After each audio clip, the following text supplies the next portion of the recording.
Hello and welcome to this test video. I am Master Ingvar Jóhannesson and I come from Iceland. Now in this video we're going to look at something which I think is quite spectacular, and it seems like chess fans do agree with me. Now I posted a screenshot from this game on Reddit and it got over 1,000 upvotes, which is by far the biggest amount of upvotes I've gotten on Reddit. And I think the game was quite spectacular, and not only because of what happened, but wait. So first, let's see what triggered kind of the Reddit post. So I played the game on chess.com. I had the black pieces, and let's have a quick look at the game. I had the French defense with black here, and my opponent played queen to g4, the Nymsovich gambit, which usually gambits the pawn on d4, which I took, and I played this queen a5, queen to b2, queen to b6, hitting the pawn on b2. This is what I usually play against this line. I have another blitz game on my channel against chess coach Net from a titled arena, which I won as well. And okay, here I play knight to h6, developing the knight. Conceding a double pawn, but getting the bishop here. Let's see what happens. I play bishop d7, intending to castle long. That's what happened. And after some further moves, he plays b5 here. I play f6, hitting his queen. I take on e5, and eventually we get this. I play e5, and what do we have here? Basically a completely perfect pawn center. So this is where I initially got the pawn center. We played a few more moves and I was just in awe of having this position. And a few moves later I even screenshotted it after rook f to a1. And this is where I paused the game while I was playing it. Put the green dots in the center and made a screenshot before making my next move, which was bishop takes b6, and I won the game quite easily because, I mean, these pawns are just unbelievable. I have the bishop pair, I'm not in any trouble, and the pawns are completely restricting the white pieces, so no problems. Now I became a little bit curious, and I did a database search. So before going back to my game and showing you what I think makes it even more spectacular and perhaps unique in chess history, let's look at a few games where this kind of pawn center happens. So in my database search I found 62 games where white accomplished this center and 61 games where black accomplished this center. Now note that this is out of 7.6 million games, 7.6 million games, and we found 120 games where this occurred. Another thing that I will add, that most often this will not be a stable center. Most of these 120 games, it will be like, you know, black took a pawn here and white immediately takes. So it's not going to be like here we have a stable Holy Grail perfect center, which is very rare. But let's have a look at a few examples where this has indeed happened. And usually, yeah, I found more examples on the white side. Not many, but you know, a few more. So here it's Hans Tikkanen against, I think it was Ingvar Andreasen, my namesake, but Ingvar is also a popular name in Sweden. We had a bot winning setup for white here. And eventually black took on d5. Yeah, so he played f4, sacrificing a pawn, intending to take it eventually, but he never ended up taking on f4 because white, well, he had 3 defenders on f4, and now he takes on e5. White plays f4, and now c6, attacking the knight. But Hans Tikkanen, he took on e5, ignoring the threat. After some trades, black took the piece, but c takes d5, hitting the bishop. We could play e6 maybe, but he did play d4, and again, a perfect example of the perfect pawn center. In this case, okay, white is done a piece, but if you count the pawns, the material is equal, but the computer gives this as completely winning for white.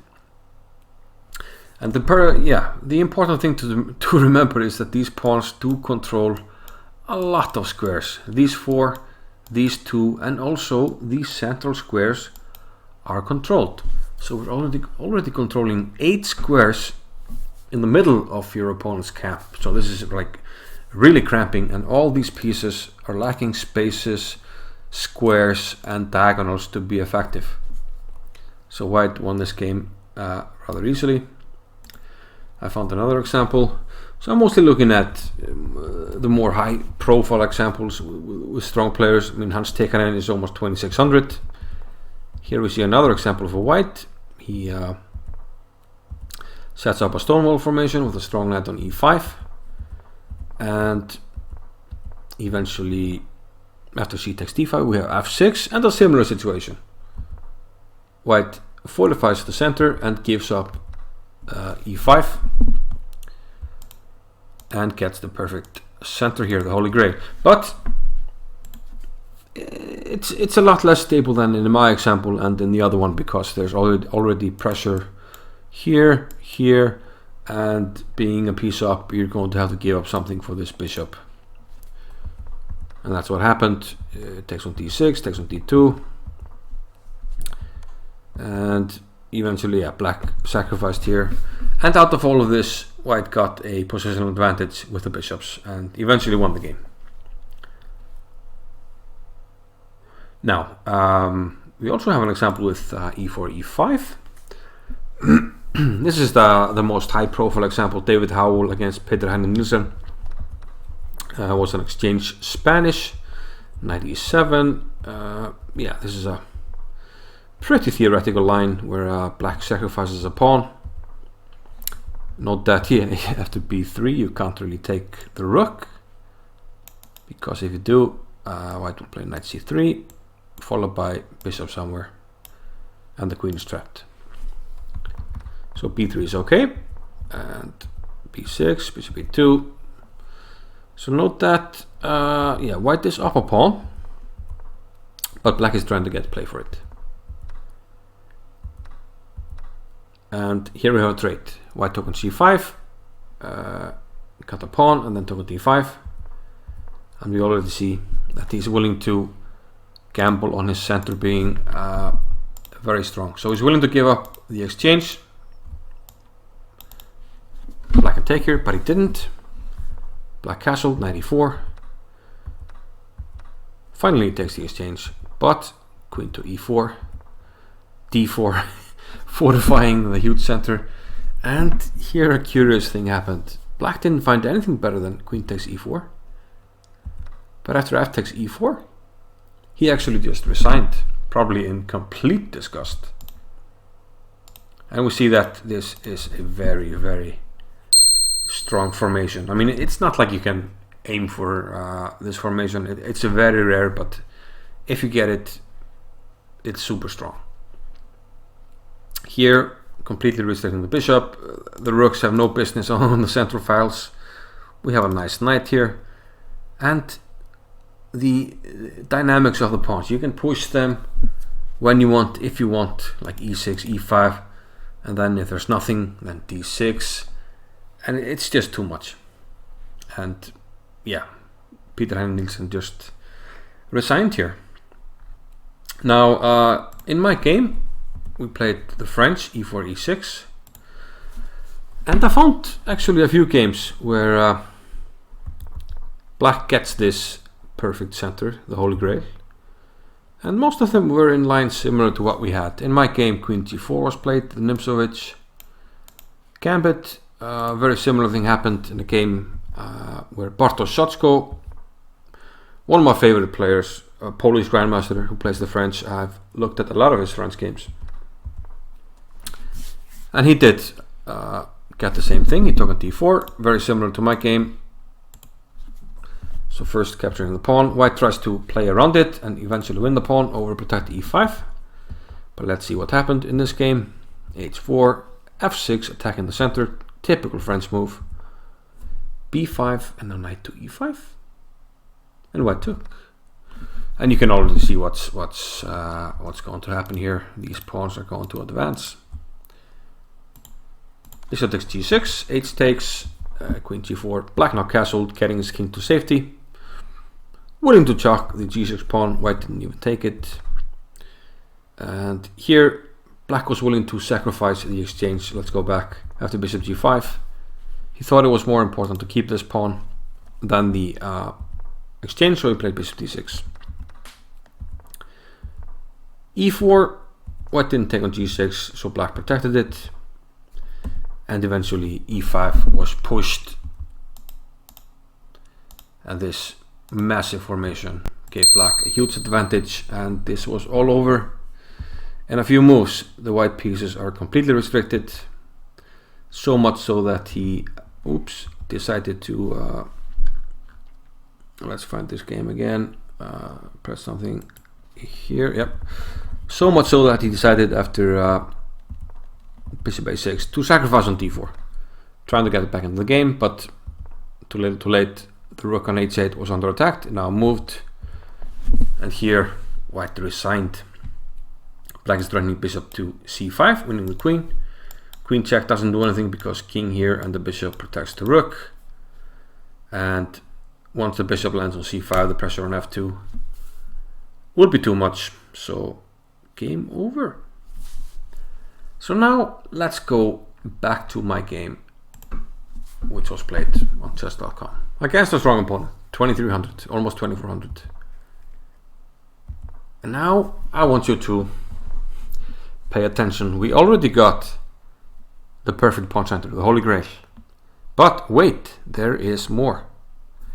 And this is partly inspired by a fantastic chess website by TimeControl, where he has some he gathers some very interesting chess records. And I think this game is a chess record, a world record if you will, but I think it's unique. We can of course argue that every game is unique in itself in that it hasn't been copied before or since. Of course I'm excluding games that copy like a known draw I mean there do exist games that are copies of former games. But most games are unique. But outside of that, I think this game and what happens in it is unique in chess history. If you find a game where this happened, let me know. But I would be surprised. Of course, it's possible, but again, I would be surprised. But let's see. Queen g4, the Nymsovitz gambit. I played knight c6, knight to f3, and he sacrifices the d4 pawn. He can take it back, but usually white plays this as a sacrifice. But pay attention. Fire up the counter. Ding! 1. Double pawn. Let's go on. Bishop d3. Queen f5 check. Bishop d2. Now I hit b3. He has to do something about that. And I play knight h6, which is very often, well, possible in the French. White takes. Ding! 2 double pawns. You might see where this is going. a3. I castle, get my king to safety. b4, king b8, trying to get the king to more safety. Knight to b3, attacking the queen. And this was actually probably the only chance that white had to give me some problems by taking on h6. But he thought he'd flick in b5 first, which was a mistake. Allowed me to play f6, hitting the queen. And after queen takes h6, I took on e5. It was more resilient to take on d4, but it took on e5, which gave me the ding! Third set of double pawns in this game. bishop to e2. I pushed e4, inching a little bit closer to my perfect pawn center, which I finally get here.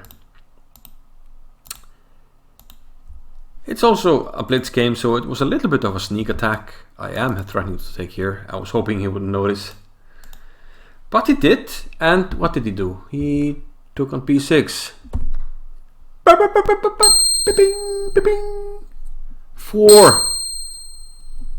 Four double pawns in this game. I got 4 double pawns. And the perfect center, the Holy Grail.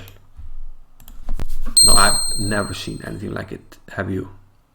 I think this is unique. Let's quickly see how the game finished. He played a5, trying to get something going on the a file. b6, attacking this. And now we're inching closer to the diagram that I posted on Reddit. And yeah, this is what I posted on Reddit, and some people were like, oh, white can mate in one move. But you see the highlight here, f1 to a1. It signals white's last move, which is rook f1 to a1. So black to move. So there's no mate, and black plays bishop b6. And people on Reddit told me that it's actually -5. And I buy that. It just looks horrible for white. You know, this center again, it completely cripples the white pieces. First of all, this knight, it doesn't have an outpost. This bishop, where is it going? And these rooks are lined up on the a file, threatening nothing. He went back to a2, king c7, knight a5, I played rook to a8, he retreated. He could have taken on c6, but I just take on a2, b takes c6, and what's coming here? I'm gonna play c5, c4, and then d3, and just, you know, pushing everything. Just magical dynamic power of these pawns. This didn't last long. I played rook f8. Now I'm trying d3, opening up for bishop attack here. Bishop g4. I played e3. He took it, and yeah, I mean, he can play this. I play rook f2, knight c1, d4, and I keep pushing. But he blundered with h4 and resigned on the spot as e2 check will allow e1 queen, winning the game. So yeah, that was the Holy Grail pawn center. I've never seen anything like it, especially in conjunction with having 4 sets of double pawns. And I've played over 100,000 games in my life, online and in live chess, and I don't think I have ever achieved this pawn center. So it's pretty rare. Like I said, 120 games out of 7.5 million. I didn't do the math, but I mean, you can do it. And most of these do not have a stable pawn center, so it's pretty unique. So anywho, I thought this was quite interesting, and I do thank you for watching this video, and hope to see you in a future video. Bye bye.